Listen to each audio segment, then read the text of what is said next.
Okay, good morning. Today we'll be discussing how to develop a business plan.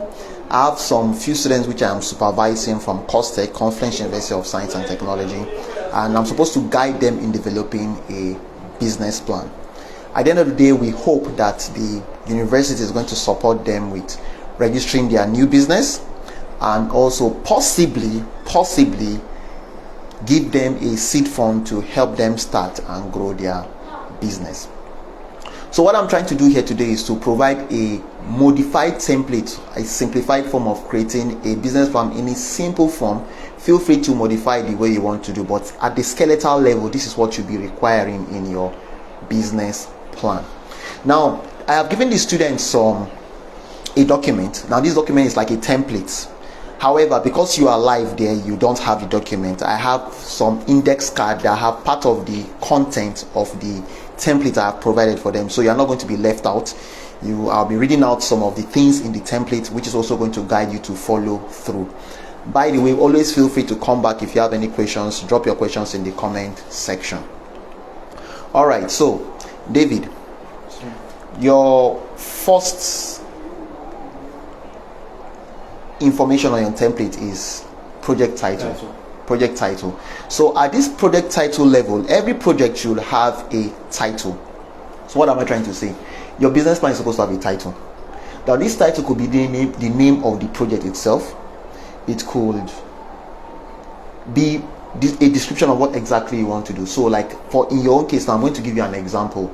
Let's assume I'm the one creating the business plan now, and I want to create a business plan on flour mill, like corn. You know corn? Yes. You grind corn. Yes. Now I am going to give this business a title, so I can call it Conviter, or you can say a business plan for Conviter. Like you, what name do you want to give your business?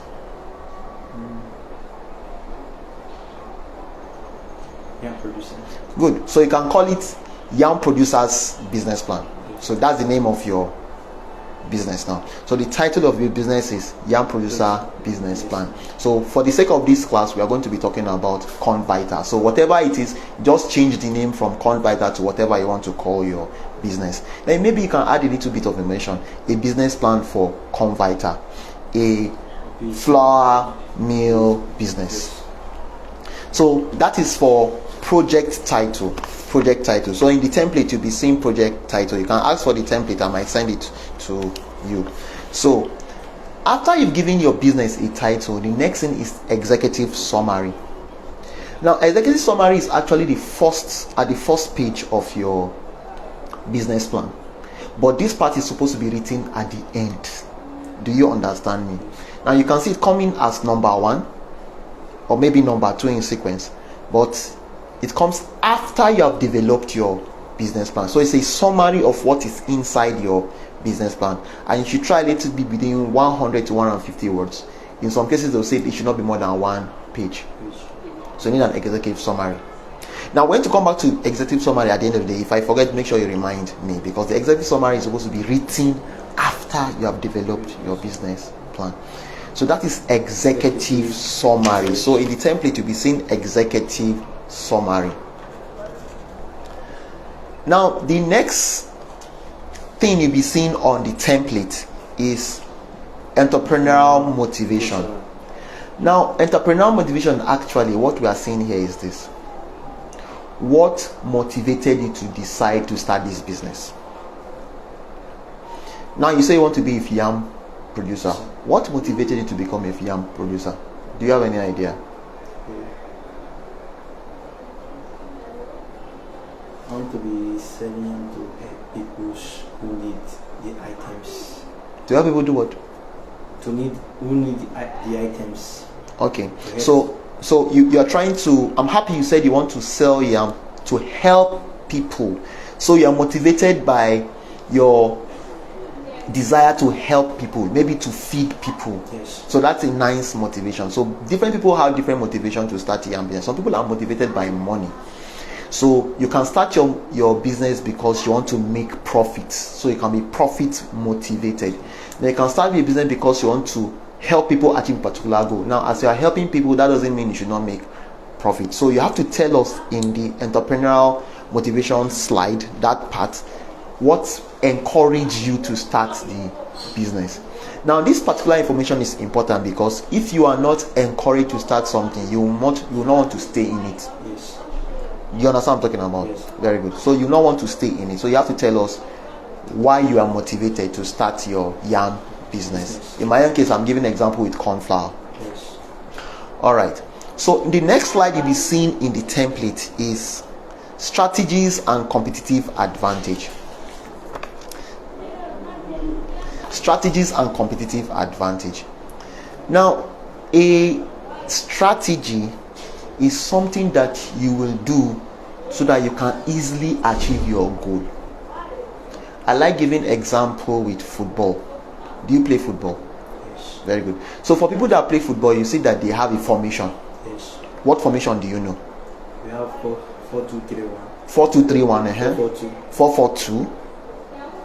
3-1-2-5. 3-1-2-5. Now it's very embarrassing. I'm not a footballer and I don't know anything about football, but I'm giving an example with football. So let's talk about the 4-4-2. Now this 4-4-2 is a strategy for them to be able to win the game. Yeah. So the same thing in your business, you also have a strategy that is going to make you succeed. So how will you run your business in such a way that you will succeed? Because there are factors, there are things that will make you not want to succeed. Do you understand? So you want to ease your way of succeeding. Now if you see, it is written strategy and competitive advantage. Now what they mean by competitive advantage is that you are in business, not only you is in business. You're not the first person producing yam, and you're not the first person that will be supplying yam. Yes. Now for me that is supplying corn flour, I will not be the first person supplying corn flour. There are people that are already supplying corn flour. So we will be competing for the same customers. They will have their customers that they already have. If I start selling, I'm going to steal their customers. You reduce the price small. No, I've not even got to that level. Okay. This is what will happen. If you start supplying your yam, people that are already supplying yam might not be totally happy with you. Yes. So they will believe you want to take away their customer. Very good. And you are supposed to have a strategy to get your customer. So what advantage do you have that is going to make people start buying yams from you or buying corn flour from you? Like what I call convite. So now the competitive advantage, now we'll be talking about, no, even before that, your own skills. Do you understand? Your own skills. You as a business person, what personal skills do you have? What personal strengths do you have? What personal advantage do you have? I'll give you an example. Making difference with them. Communication skills. Communication skills. As a good businessman, you should be able to communicate. So that is an advantage for you. You personally, you have that communication skill.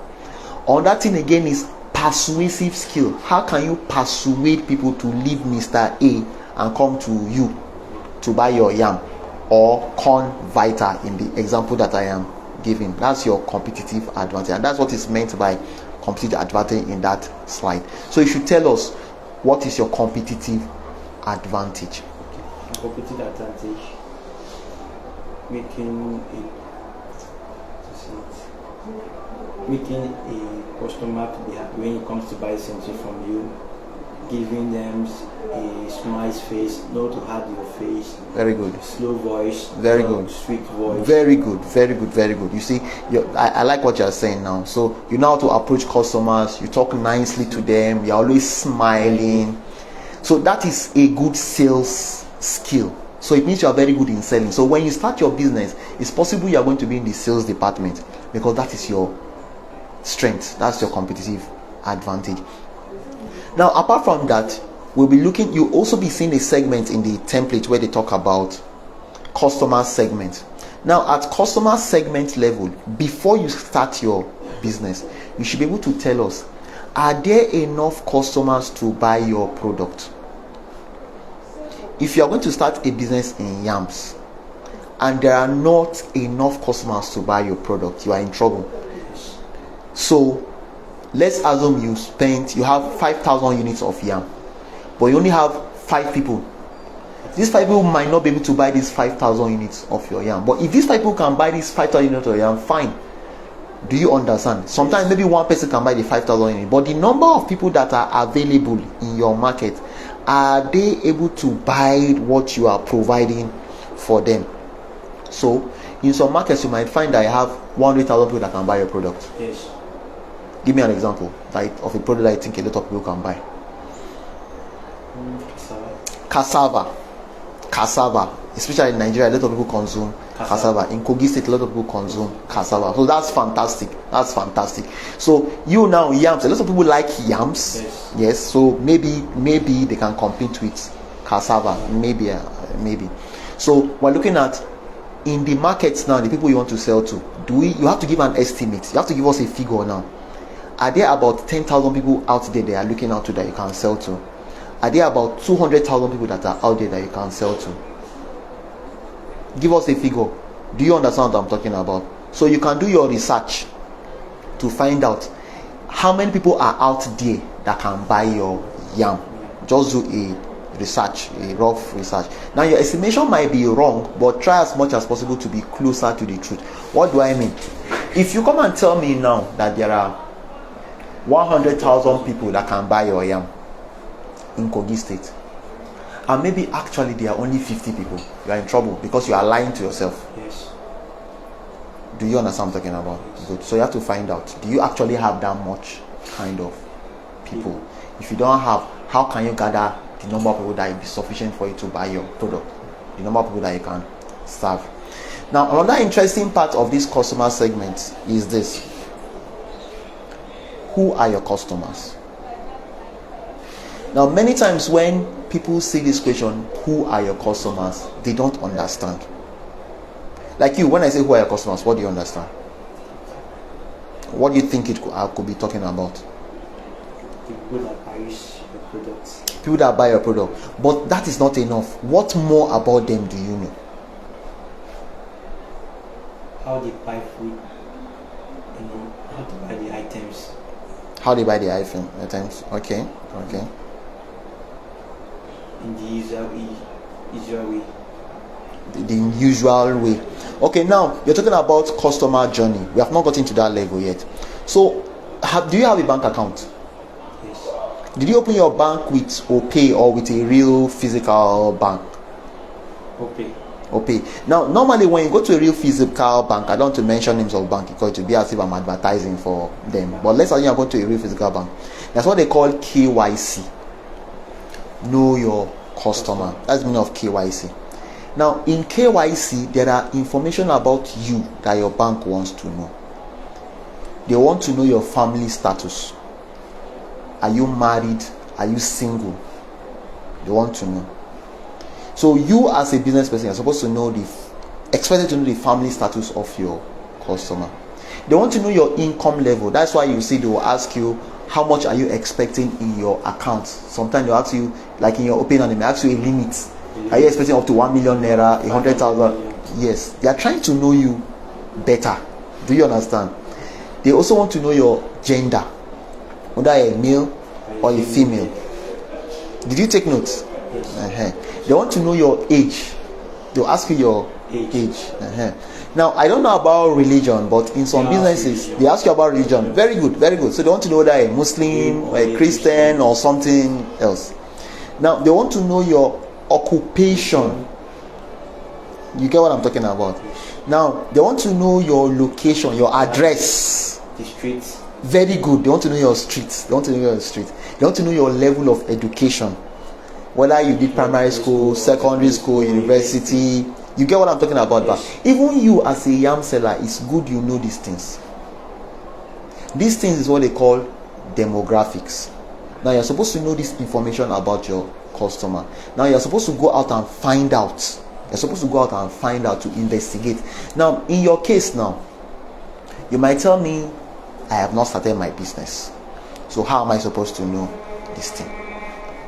You're supposed to have a dream kind of customer. Do you know what I mean by a dream kind of customer? What I mean is that in your mind's eye, what kind of customer do you hope to have? all these Dangote's companies. That's people you want to sell to. Yes. Okay, that's a huge one. So you want to sell yams to companies like Dangote. Yes. Very good. So you are supposed to look for information about Dangote, characteristics of the kind of business Dangote runs, what he will likely even be using the yam for. Do you understand? But if we should bring it down, because you sound like someone that is very ambitious, if you should bring it down to maybe an individual level, you are supposed to have a dream kind of customer. You can say, okay, my customer should be married people, because a married man is likely to buy more yams than a single person. The person should have an income of like 500,000 naira, a million naira, because the higher the income, the more easily for the person to patronize you. The gender, maybe male, is more likely for a male. It depends on your research whether it's more likely for male to buy yams or female to buy yams. If it's female, is she running a restaurant? If it's a male, is running a restaurant? You understand what I'm talking about? Yes. Now the person's age. Now if you are selling yams, it's not very likely that a 5-year-old child will come and buy your yam. So we're looking at people that are maybe from 18 years old upward that will likely buy your yam. You get what I'm talking about? Then the person's religion. I don't know if religion counts in selling of yam, but there are some religions that maybe they eat more yams than other religion. I'm saying maybe. It's you that is going to do the research. You're going to go out and find out the people that buy yams, people that already buy yam in the market. Who are they that buy? So you're going to go out. You're not going to sit down in your room and create all this information. So you go out, people that are already in farm yam business, you go and find out who are the people that buy yams, who are people that buy yams from them, what's their age bracket, what's their family status, their religion, their educational level. You can go and ask. You should go and ask. Don't even can. You are supposed to go out and ask. Please don't sit down in your room and create these things, because you are about to do a real business, a business that will likely be sponsored or supported by the university. Do you understand what I'm talking about? So there is this acronym I call Figaro. Now Figaro stands for family, income level, gender, age, religion, occupation, location or address, then educational level. So these are the places these are the things you're going to find answers to. Am I talking too fast? Are you understanding what I'm talking about? Very good. Alright, the next thing on the slide is channel of marketing. Now, what we mean here by channel of marketing is that when you start your yam business, how will your products get to the people that are going to buy the yams? So how are you thinking of doing it? The transporting. Okay, there's going to be transporting. Now transporting from where to where? From Abuja to Lagos. So are you telling me that your yam farm is in Abuja, or are you telling me that you are going to, by the way, are you producing the yam or are you buying the yam to sell the yam? Buying the yam to sell the yam. So you are a yam marketer? Yes, sir. You're not a yam producer. So are you telling me now that there are more yam supply in Abuja than in Kogi State? Yes. Are you sure? Yes. That there are more yam suppliers in Abuja than in Kogi State? Okay, that's fantastic. I'm happy to hear that. So if you think what Salihu is saying is true, please drop it in the comment section. If you think what he's saying is not true, drop it in the comment section. Let's know whether there are actually more suppliers of yam in Abuja or in Kogi State. So we're going to know that. So while we wait for information to know about the truth, assuming you are getting the yam from Abuja and you are supplying it to Lagos, we want to know how will the yam get to them. Now what we are actually meaning here is that, are you going to be directly selling the yam to the people that will be buying the yam? You'll be meeting them one-on-one. Like me, I consume yam. Are you going to come and meet me one-on-one to buy the yam? Are you going to meet Dangote one-on-one to buy your yam? Or you're going to be doing online selling, where you advertise your yam online and they order for your yam, just like how Jumia, eBay and the rest of them do it. These are ways that you market. Or what other options are available for them? Are they going to come into your shop in Abuja or whatever where is your shop going to be located? Abuja.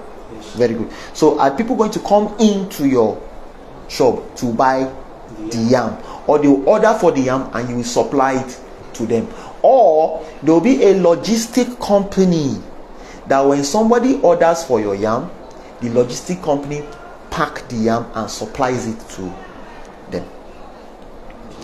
Do you understand what I'm talking about? Now these are answers you are going to be providing for me in your booklet. So you're going to provide answers for this in your booklet. You don't even need to answer me now, because you're going to do a research. Now that I'm giving you this information, you go out and do a research, provide real answers to these things, and supply it in the space available for you. Now you have to be as real as possible. Now the next slide here is value proposition. Value proposition. What do you understand by value? Value is things that get value to the people. What do you mean by value? You see, in a very, very strict form, in a very serious form, I usually call value anything you can die for. I'll give you an example. You play football. Yes. Do you have a boot? Yes. A football boot. Did you buy it? Yes. Now, the money you used to buy your boot, you're trying to buy something else, right? Yes. But you decided to use that money to buy the boot. But you can use it for something else. Yes.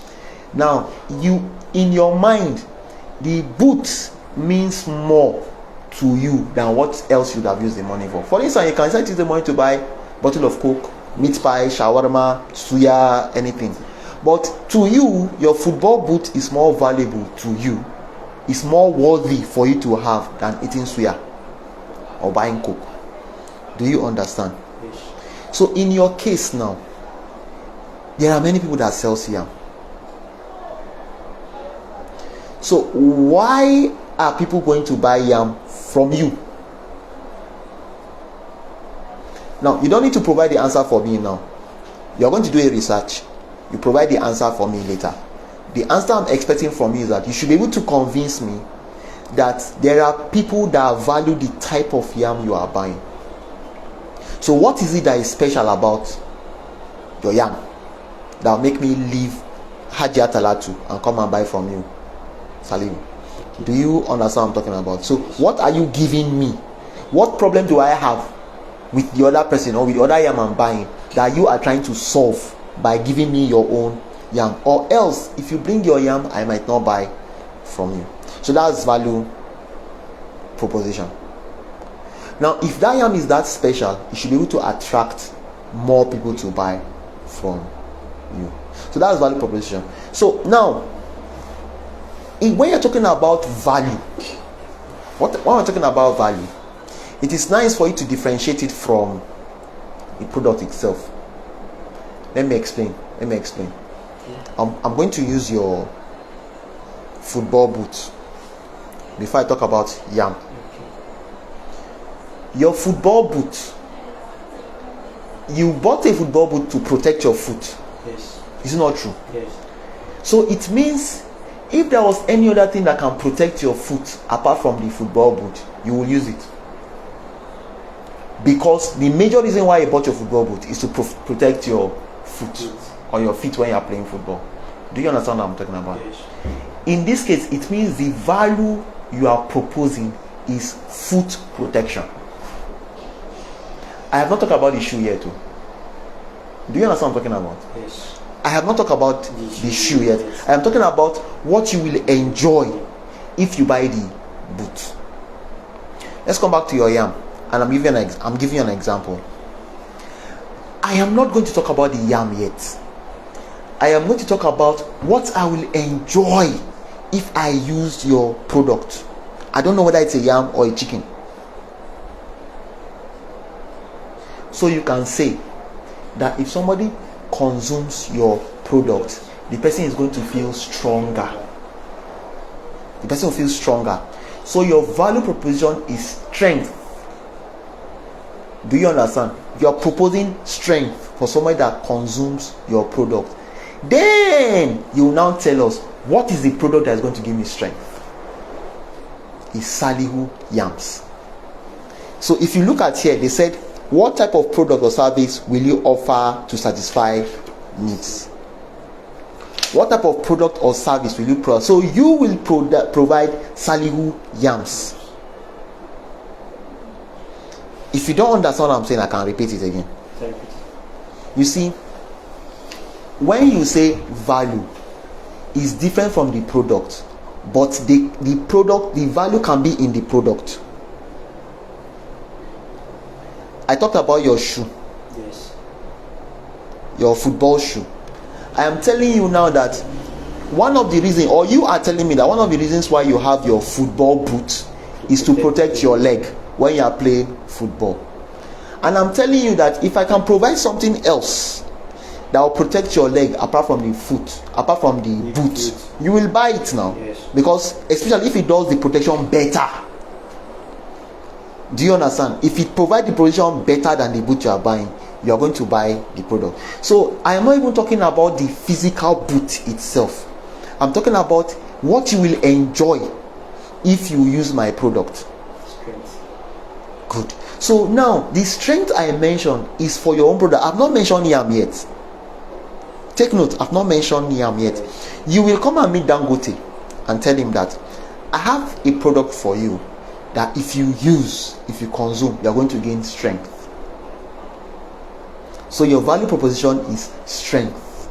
You are proposing strength now. That is the special thing that your product have.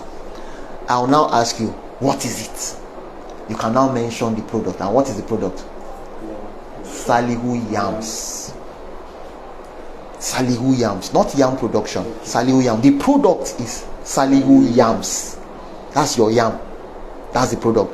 Now the value in the yam is strength. If you consume the yam, you'll be stronger. Don't you want to be strong? I've not met anyone that saying, no, I want to be weak. No. So you want to be strong. So the value I'm proposing for you now is, do you understand? Yes. Very good. So the product or the service is the yam. The value is the strength. Do you understand what I'm talking about? Yes. Let me use something interesting. A girl that is doing makeup, what is the value she's selling? To make beauty. Beauty. Thank you very much. Miss, you're understanding me. So the girl that is doing makeup is selling beauty.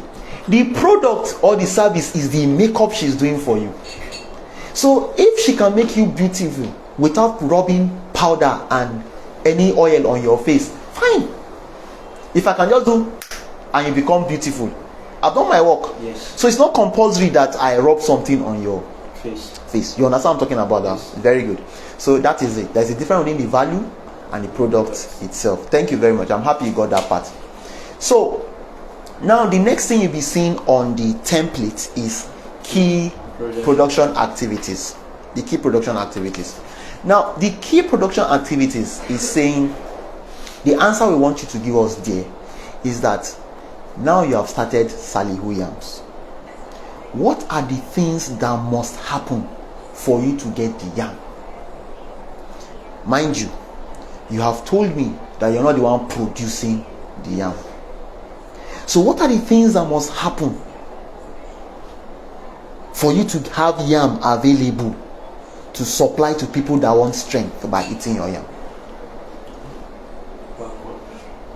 Going to the market, buying food from the farmers to serve others. Okay, so now one activity that must happen is that somebody must go to the market, yes, to buy the yam. So there is a movement from wherever you are to the market, yes, to buy the yam. Now, are you telling me that it's cheaper to buy yam from yam seller and resell, or cheaper to buy yam from the farmer? Cheaper buy yam from the farmer. You see, it's cheaper to buy yam from. So be careful. I am not saying it's wrong for you to get yam from a yam seller. If it's better for you to do that, fine. But we are expecting that you get the yam from the source. the farmer himself, we believe it's going to be cheaper for you. So somebody, it must not be you, somebody must go to the farmer to get the yam and make the yam available in your store. So there is movement to the farmer, and there is movement from the farm to your store, and there is also movement from your store to Lagos, maybe where you have a barn, a warehouse where you keep the yam. It could be a yam barn in Lagos where you keep the yam. So these are activities that must happen.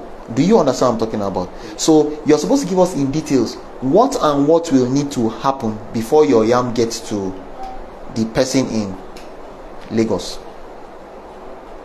Do you understand what I'm talking about? Very good. So please, if you don't understand, you ask me questions. So there are things that must happen. Now let me give an example in another place, because it's not only you that is going to be watching this video. Now I'm going to cite an example with another product, my own product now, corn flour. So the business I'm trying to do now is Corn Vita. Now in Corn Vita, one of the key activities that might happen in my business is that I will have to get the corn from the farmer. I will have to transport the corn from the farmer to the milling center. Now when the corn gets to the milling center, the corn will have to be milled, grinded into powder. This is an activity. Now the corn will also need to be sieved so that it will be the final powdery part that it will make available. Now the corn, that is the corn powder, now will have to be packaged and sealed. It has to be branded Corn Vita. Then it has to be supplied to my store or my warehouse or my wholesaler, or the wholesaler will have to come to my milling center to buy the packed corn. These are key activities that must happen before these things will be available. Now the wholesaler will now sell to the retailer, and retailer will now sell to the final consumer. So these are key activities. Now key activities within your control, what we are interested in, key activities within your control, because there are things that are outside your own control. Do you understand? Please, if any of you don't understand this part, make sure you put a question to me in the comment section, or find a way of sending me your question. So that is key activities. Now the next part in the template is this. So financial intervention from Costech. Now for you to start this your business plan, remember we have a goal in mind, and one of the goals we have in mind is that we want, possibly by God's grace, Costech should come and support your business by helping you register your business, number one, or by providing you with seed capital, a seed fund that will help you start the business. Now we are not saying Costech must do it, but at least hopefully if you get it, it's going to make life easier for you. So for Costech to come in now, how much do you want Costech to give you so that you can start your business? Okay, so my friend here is saying he wants 5 million. So Costech, you are hearing, no, my guy here wants 5 million from me people. But 5 million might not be too big, or it might not be too small, but you should be able to justify why Costech should give you 5 million, or anybody should give you 5 million to put inside your business. So you have to justify it. Now to justify it, you're supposed to break down how you are going to use the money. So that's where the financial intervention is coming in now. So in that slide, in that template, in that spot, you're going to tell us what item are you going to be using the money to buy. What are the things you're going to use the money to buy? You give us a list of it, and if you check the template, I've shown you how you're going to put it in a tableized form. So like, let's assume we are into corn production, corn milling. So one of the things you must buy is a milling machine. So in that box made available for you, right, milling machine. You also have a sealing machine, because you will need a machine to help you seal the flour. the corn flour. You might also need wheelbarrows to transport your product, either from the truck to the milling center, from the milling center to the truck. So these are things that you might need. You might need a generator or a solar powered system, because you will not be able to mill without these things. As a matter of fact, you're supposed to give us all the things that you need this money for, because we are not giving you the 5 million to go and marry a wife. Don't think we'll just give you 5 million to marry a wife. You have to tell us what exactly you'll be using 5 million for. If you can justify why you need 5 million and you are showing us where the money will go to, then fine, you could be lucky and you'll be giving the 5 million. So financial intervention from Costech. So the next slide is cost structure. Cost structure. Now what I'm showing here are all in the templates that is provided already. So with regards to cost structure, in this place they are going to give us all the places that you are going to be spending your money. Now we've talked about the most important things that you're going to put the money in if Costech give you 5 million. But everything now that you're going to be spending money on, what do I mean? Raw materials, salaries, advertisements, all this is going to take money. Branding, registration of your business, patenting. There could be something that you need to patent. Anything that is going to consume money in your business is part of your cost structure, and you have to write it down. Everything. Now what do I mean by everything? Don't leave anything out. So why is this important? You are asking Costech for 5 million. It's possible to start your business fully. You need 10 million, but minimally you want Costech to give you 5 million so you can start doing something. I'm giving you an example now. So there should be a cost structure. There have to be things that is going to take your money, and it should be things that are connecting. It would be stupid for you to start telling me you want a fish pond when you are doing a yam business.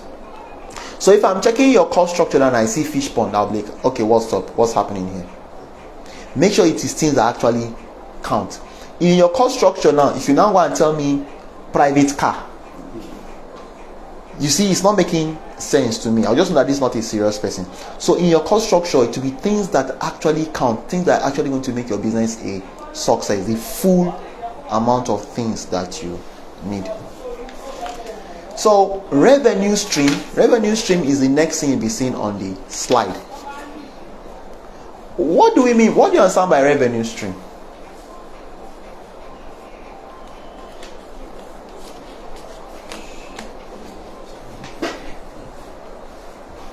So you see, anytime you are in business and you spend money, you want to get money back. There is an Ibira saying that says Ekehi AC Shekehim. It's not true. It's money used to look for money. So you will have to spend money to get money. So your revenue stream is, how are you going to get money back into your business? Now you've got yams. You've gathered yams.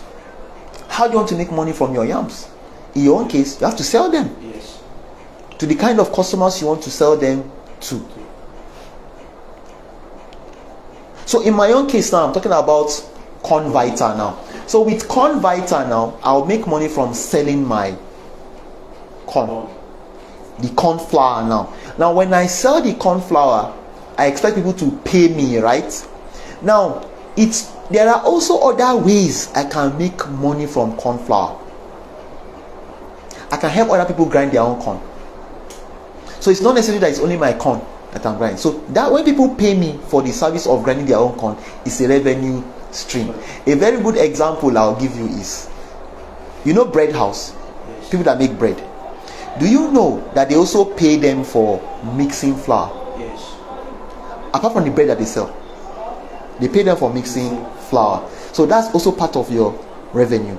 So what we are trying to say is that you have to show us how are you going to get money back now that you have spent money. So that's your revenue stream. You can have more than one revenue stream. Then lastly is what I call the appendix. in your template, what you will see there is others, options. Now, why is that part important? It's possible that the information that you have given us or you have provided in your business plan is not enough. There is something else you want us to know. For instance, now, this yam business you say you want to start, it's possible you're not the original owner of the idea. It's possible. So you should let us know, is it a partnership?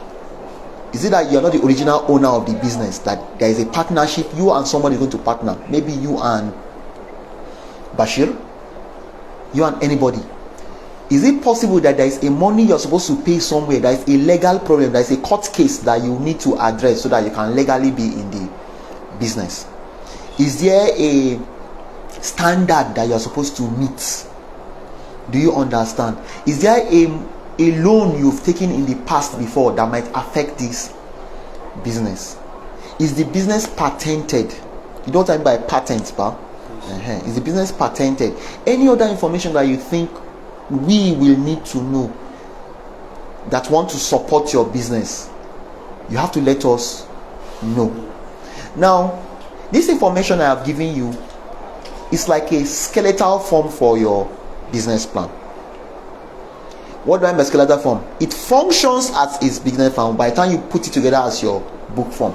But remember, I said there's supposed to be executive summary. Yes. The first part I talked about.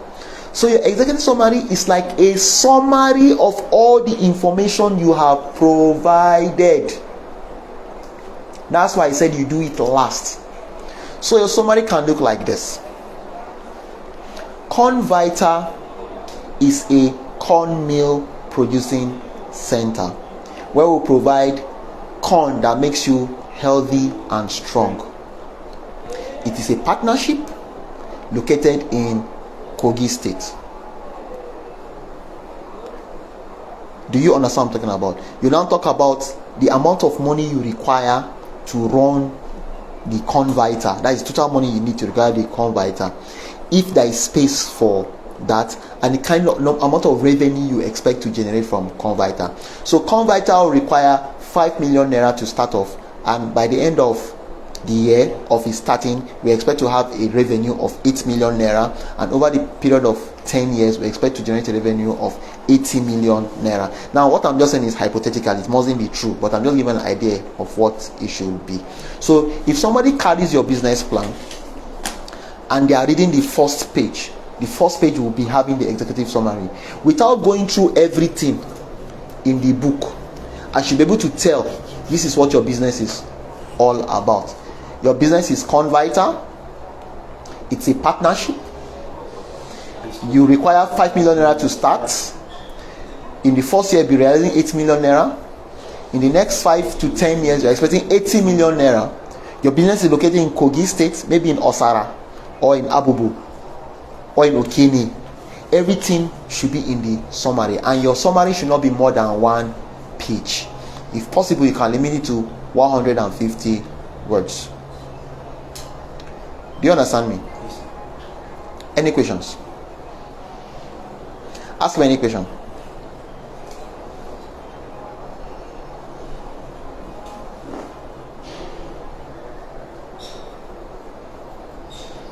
About that summary. Yes. Which place are you going to stay and make people to buy your business? Open place. Like about the business. Yes. Which place are you going to stay where people can buy your business? Where people are staying? Like these people now, this place now, these also are the students who love yam, to buy yams, to go and shop. Which kind of the area are you going to place your warehouse? Okay, now what Sally is asking me now is where to locate your business. It's not true. But you told me your business is in Abuja now. You were the one that told me your business is in Abuja. So, by the way, I am not expecting to provide answers for these questions now. You are supposed to go and do a research. All these questions I have asked you, or the questions are in the template, you are supposed to go and do a research to find answers to these things. For instance, now you just gave me answer Abuja. That's where you're selling your yam from. It's possible Abuja is not the best place for you to sell your yam. So you are going to do a research now. where is the best place for me to sell my yams? It's also possible that it's better for you to even be a yam producer. So as we speak now, we are not even sure whether I'm going to design a business for us in yams. You're going to do a research to find out which kind of business will you actually want to do.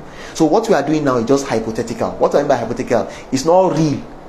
It's not real yet. You are going to do a research to find out. You are going to do a feasibility study to find out. So yes, I want to do a yam business, and in that yam business, I want to be a producer or a marketer. Do you understand me?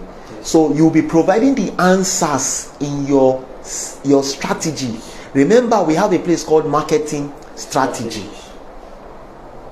Do you understand? Yes. Now, talking about that marketing strategy itself, marketing strategies you can use will include pricing. It's possible you can use cheaper price so that people come and buy from you because your yams are cheaper. It's possible that you're going to use place, just like how you're talking about where will you sell your yams. It's possible that Abuja is not the best place for you to sell your yams. It's possible Kogi or Sara is the best place for you to sell your yam, or Zaria. It depends. Do you understand? So location can count, or place can count. It's also possible that you will be successful if you can do good promotion. So you're supposed to promote your business now. Advertisements, flyers. You have to do research to find out. Now, I don't even expect you to give me an answer. You're supposed to do research and find out what is the best way you're going to use to communicate your business, so that people will come and buy from you. Sometimes it could be your packaging. Do you understand what I'm talking about? So you can work with the price, you can work with the place, the price of your product, you can work with the place, or you can do your promotion. You have to do your research and find out where is the best place, the best way for you to sell your product. So that's what they call the 4 P's of marketing. I'll advise you to read on that 4 P's of marketing, and that's also what they call marketing strategies. So under marketing strategies, you have differentiation, specialization, you also have concentration, and you have segmentation. So you should read on that. If you have any questions, I can help you, but for now, based on the template that I sent for you, this is going to help you. Now please feel free to ask me questions, because I know this is kind of speedy. So feel free to ask me questions. Just send me questions that we can provide answers to if you don't understand enough. So always feel free to come back to this video, and it's possible I said something that you did not grab now, then maybe you watch it again. Are you fine with that? All right, thank you very much.